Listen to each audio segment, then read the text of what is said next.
We are delighted to welcome you to Females of the Future Manchester.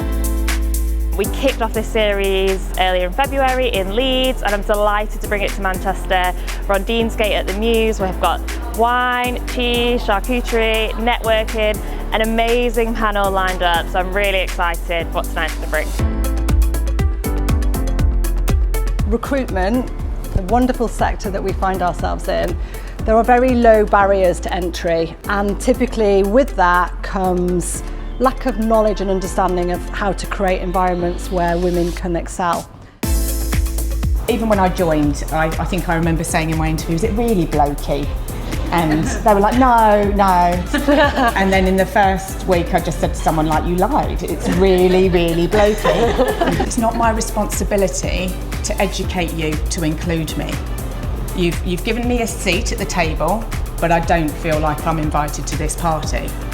So that's on you guys to all do something about that, rather than me have to educate you every single board meeting that I have a voice.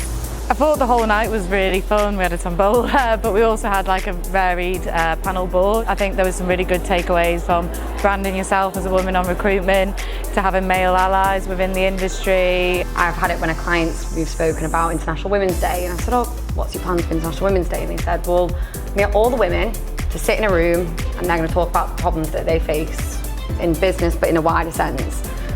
That doesn't help anybody. Like, that's just women in an echo chamber talking with other women about their problems.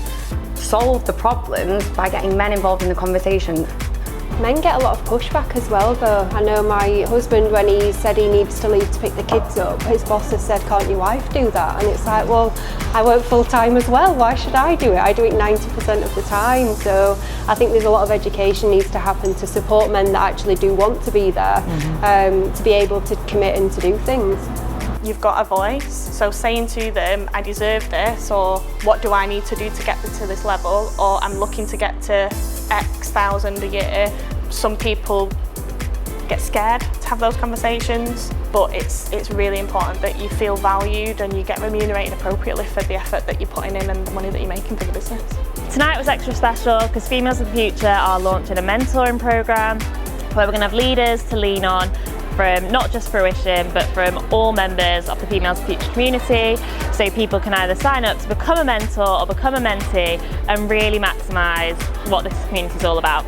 We want to create a mentor programme where there's the option to dip in and out as a mentor, but also if you need some support and you're not getting it internally, being able to dip into that mentor programme and having a kind of safe space with somebody who's been there, done it, bought the t-shirt. The biggest takeaway for me is more so just having honesty, and if you have a platform where women can have an open conversation and they can add value or like share different experiences, thoughts, ideas, yeah, it's always a win.